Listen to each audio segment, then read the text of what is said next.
Bonjour à toi, chère belle âme. Donc, je voulais te faire une vidéo très importante, qui est plus que d'actualité. Donc, pourquoi ce monde va mal? Donc, je pense que tu le vois comme la plupart des gens, tu l'entends, tu le ressens. Seulement, il y a des choses qui sont de l'ordre du subtil. Pourquoi ce monde va mal? Parce qu'en fait, l'humain vit essentiellement dans son côté animal. Je m'explique. La plupart, le plus grand nombre, on va dire, de cette terre fonctionne avec son mental, donc son ego, avec un égocentrisme, donc qui pense à lui, ses plaisirs personnels. Donc, qu'est-ce que c'est? C'est l'alimentaire, donc manger des choses pas bonnes pour se faire plaisir. Donc, on appelle ça le plaisir court terme. Ça n'apporte absolument rien. Ça va être scroller sur les réseaux, puisque l'attention, et on voit bien que le QI baisse. Donc ça va être scroller, quelques secondes, passer à autre chose. Ça va être vouloir tout de suite les chaussures qui sortent, hein, je sais pas, les dernières Nike, hein, ou peu importe, que sais-je. Il y a plein de choses de ce style-là, les dernières fringues, la dernière voiture. Là, on est vraiment sur le côté animal. Ça va être, si on prend un homme préhistorique. Donc on en est là, malheureusement, l'humain n'a pas beaucoup évolué. Il est vraiment sur ce stade-là, c'est-à-dire dans la guerre, dans le combat, dans le pouvoir. Ça m'appartient, ça c'est mon endroit, ça c'est ma femme, ça c'est mon homme. Dans le sexe aussi, à outrance, avec certaines dépendances, l'alcool, etc. Et vraiment ce pouvoir, on le voit actuellement. Alors pas pour tout le monde, on est vraiment là dans ce qui nous gouverne, j'ai envie de dire, sur ce pouvoir, avoir la mainmise sur le peuple. Et en même temps, comment ça se passe tout ça? C'est on abrutit les gens avec des séries télé qui sont nulles au possible, excusez-moi le terme, où c'est des QI à deux chiffres qui sont à l'intérieur. Tout ce qui est moins cher au final, c'est le sucre aussi, les sucreries, les bonbons, les biscuits à bas prix, qui fait que du coup, on va s'engraisser avec ça. Ce qu'il faut savoir aussi, entre parenthèses, c'est qu'il y a de plus d'enfants donc TDAH. Je connais très bien parce que personnellement, j'ai été touchée, pas moi-même, mais un de mes proches. Et le fait de donner du sucre à un TDAH, ça risque pas de s'arranger en fait. Ça va envenimer, ça énerve, ça acidifie au niveau du corps. Donc ça, c'est pas terrible. Donc ça, c'est vraiment sur la partie, on va dire, basique, côté animal, qu'on voit.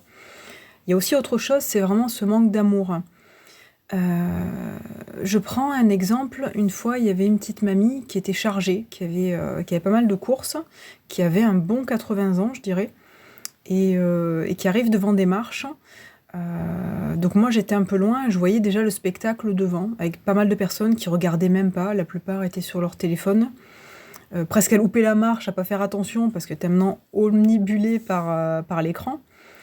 Et d'autres passaient à côté, je sais pas, sans faire attention. Donc moi, je m'approche de cette mamie, je lui demande: est-ce que vous voulez que je vous prenne les sacs, je vous aide à monter? Elle m'a dit oui, c'est gentil.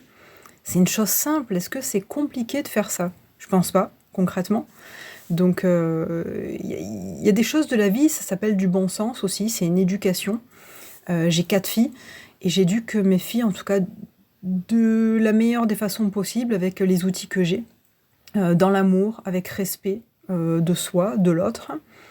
Et ça, c'est une chose fondamentale. Donc en fait, ce monde manque cruellement de cet amour de soi, en fait, déjà pour commencer, et du coup, ça va de pair pour aimer l'autre, mais profondément. Regardez aussi, il y a beaucoup de jugements.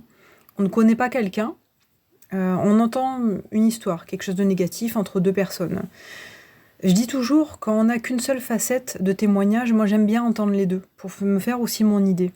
Il faut également savoir, c'est pareil, toutes les vidéos que je fais, ne prenez pas tous mes mots à la lettre. Faites aussi à un moment donné, vous avez une âme, vous avez un cerveau, vous pouvez réfléchir. Faites-vous une idée concrètement de ce qui résonne ou pas pour vous. Quand je parle de bon sens, hein, c'est voilà, entre deux personnes, un conflit. On va pas dire qui a raison, qui a tort, on n'en est même pas là.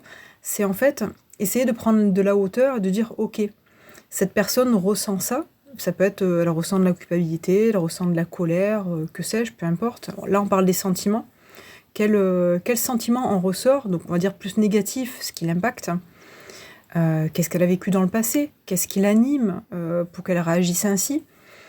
Plutôt que de critiquer et de prendre toujours en fait les choses négatives des personnes en jugeant en fait tout bonnement l'extérieur, prendre vraiment de la hauteur en essayant de comprendre, sans faire une affaire personnelle parce qu'on n'est pas la personne qui est dans le conflit, ça ne nous atteint pas, mais essayer de comprendre l'autre.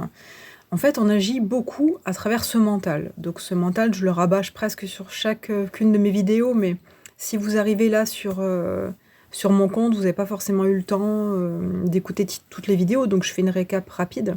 Le mental, qu'est-ce que c'est? C'est la colère, c'est le jugement, c'est la culpabilité, c'est la peur, le doute, etc. Tout ce qui est négatif, on va dire, sur votre vie. Donc c'est aussi le côté reptilien du cerveau qui est surtout un mode survie en fait.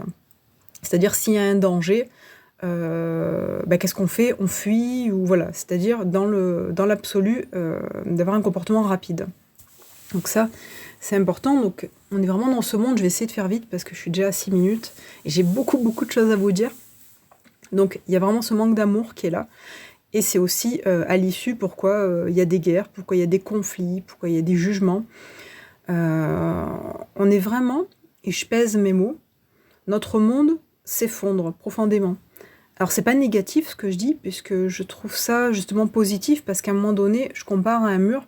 Si vous avez un mur qui a pris l'eau, qui est moisi, le problème actuel, qu'est-ce que font en fait la hotte, je vais pas dire de nom, ils repeignent en fait. Ils peignent sur de la moisissure. Sauf qu'à un moment donné, ça fait pas et dans le temps, la moisissure ressort. C'est comme un mensonge. C'est toujours pareil, ça finit toujours par sortir. Donc en fait, si le mur est vraiment abîmé, il va falloir gratter ou peut-être le casser, le refaire. On en est là dans ce monde actuel. Il va falloir à un moment donné casser pour refaire, pour reconstruire quelque chose de bien.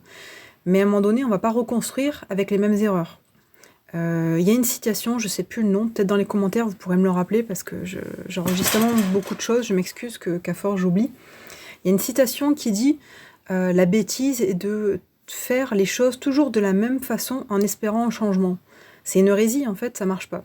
À un moment donné, il faut comprendre de nos erreurs et de se dire ok, ça n'a pas marché, mais qu'est-ce que je peux faire pour changer en fait? Donc ça c'est une chose. Ensuite il y a quoi? Il y a aussi la procrastination. Les gens en fait se laissent un peu prendre par des séries télé, par scroller sur les réseaux, rester dans le canapé, manger, enfin je sais pas. À un moment donné, il faut aussi sortir de tout ça et se mettre un planning. Moi, mes journées, je me tourne pas les pouces. Déjà, je suis maman de 4 filles, maman de famille nombreuse, j'ai une maison aussi à gérer, j'ai un travail, et en même temps, je me forme encore en ce moment pour reprendre mes études, pour passer à un échelon supérieur, pour un énorme projet que j'aurai, qui va mettre du temps à se mettre en place, mais je commence déjà maintenant, ça c'est important. La procrastination, c'est vraiment la bête noire. Donc c'est aussi se mettre un planning et s'imposer des choses. Ok, qu'est-ce que je dois faire tel jour, telle heure, et s'y tenir. Et ça aussi, à un moment donné, c'est une force à avoir, à acquérir en vous, à pas se laisser avoir par les choses extérieures. Il y a aussi une chose qui me vient et qui est importante, c'est pourquoi aussi il y a des conflits, que ce soit dans les couples, dans les familles ou dans ce monde, c'est parce qu'il y a trop d'attentes extérieures. Je pense que déjà, il faut aussi se lâcher la grappe, j'ai envie de dire. À un moment donné, être assez tolérant envers soi et envers les autres, et de lâcher les choses qui ne vont pas forcément fonctionner. C'est comme dans un couple, c'est prendre la personne comme elle est, avec ses caisses, et c'est son problème, si elle veut les travailler ou pas. Par contre, l'important, c'est vous.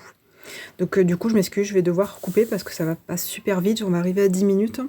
Je vous ai dit globalement tout ce que je voulais vous dire et je referai prochainement des vidéos si ça vous intéresse. N'hésitez pas dans les commentaires à me dire ce que vous en pensez et à vous abonner à ma page si ça vous intéresse, car je vais venir un peu plus souvent ici pour vous transmettre beaucoup de choses.